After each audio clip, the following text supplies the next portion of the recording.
Hello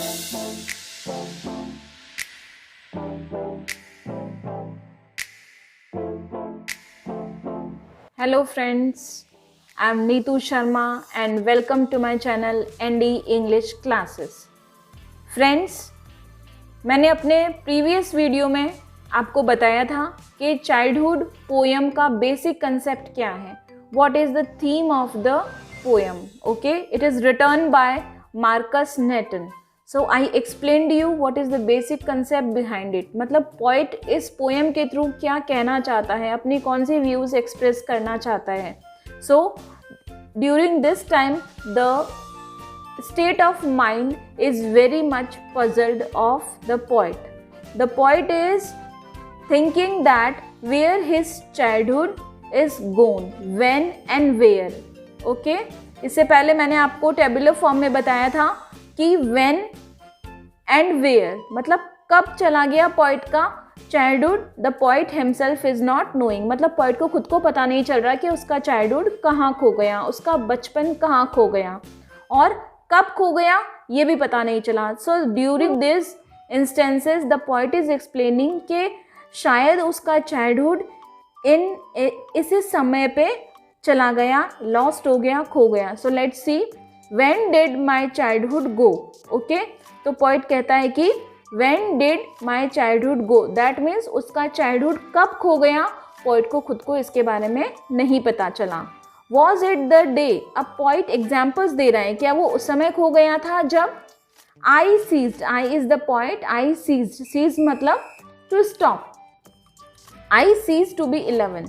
तो जब poet की एज 11 तक स्टॉप हो गई थी, जब वो 11 की एज क्रॉस कर दी थी, क्या तब उसका चाइल्डहुड खो गया था. ऐसा क्यों बोला है यहाँ पे? Because it is believe that after 11 years a child becomes mature. Okay, तो 11 एज यहाँ इसीलिए स्टॉप बोला है पोइट ने. क्या जब उसकी एज 11 हो गई तब उसका चाइल्डहुड लॉस्ट हो गया. या फिर see one more instance, was it the time. क्या वो टाइम था I realize that hell and heaven could not be found in geography. या उस समय खो गया पोइट का चाइल्डहुड जब पोइट ये रियलाइज करने लग गया कि हेल और हेवन एक्चुअल में कोई प्लेसेस नहीं है ज्योग्राफी में. ओके, क्योंकि आपको पता है जब बच्चे छोटे होते हैं तो हम उन्हें कह देते हैं, हेल के बारे में बता देते हैं, हेवन के बारे में बता देते हैं, क्योंकि बच्चे में इतनी समझ नहीं होती, उसकी अंडरस्टैंडिंग नहीं होती, वो इनोसेंट होता है, उसे नहीं पता होता कि हेल और हेवन रियल में कोई प्लेसेस नहीं है. ओके, ये ज्योग्राफी में कोई प्लेस नहीं है. Okay, these are only the things not in real way. So the poet is telling that कि जब वो हेल हेवन के बारे में रियलिटी में जब पोइट को पता चलने लग गया, क्या तब उसका चाइल्डहुड खो गया. And therefore could not B was that the day.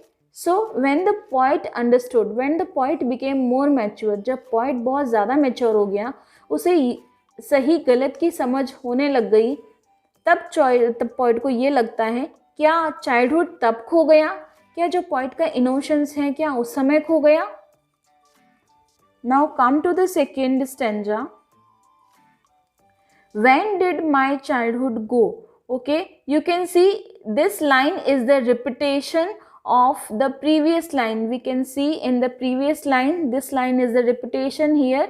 So whenever we will see the repetition of the phrase is there, a poetic device is used, that is refrain. REFRAIN. तो refrain यहाँ पे आपका poetic device use हुआ है. Now let's see in this second stanza.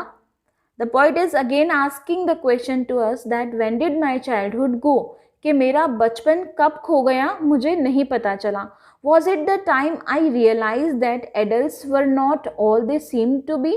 अब point अपने आप ही idea लगा रहा है, क्या वो उस टाइम था या वो समय था जब पॉइंट ये रियलाइज करने लग गया या फिर ये समझने लग गया that adults were not all they seems to be. जब वो एडल्ट्स के बारे में रियलिटी पता चलने लग गई उसे, एडल्ट्स के बारे में रियलिटी मीन्स वो ये समझने लग गया कि जो एडल्ट्स हैं वो कहते कुछ हैं और करते कुछ हैं. वो हमेशा एक लेसन देते हैं दूसरों को, लेकिन खुद उस लेसन को फॉलो नहीं करते।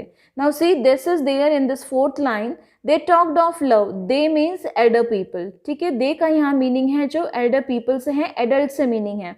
दे टॉक्ड ऑफ लव, वो हमेशा लव की बातें करते हैं, love means affection, and preached of love, preached means to give lesson, और लेसन किसका देते हैं, लव का, मतलब वो सिखाते हैं दूसरों को लव के साथ रहना, अफेक्शन के साथ रहना, but did not act so lovingly, but वो लोग खुद ही कभी भी अफेक्शन के साथ या लविंगली प्यार के साथ नहीं रहते। Okay, many times it happens with us also कि जो बड़े छोटों को जो ले रहने के लिए सिखाते हैं, अच्छे से अफेक्शन के साथ रहना सिखाते हैं, वो खुद ही उस चीज़ को कभी फॉलो नहीं करते। So point is saying that was that the day, जब उसको एडल्ट लोगों के बारे में रियलाइज़ हो गया था, जब वो एडल्ट जो लोग हैं उनके डबल नेचर के बारे में पता चल गया था, क्या तब पॉइंट का चाइल्डहुड खो गया था?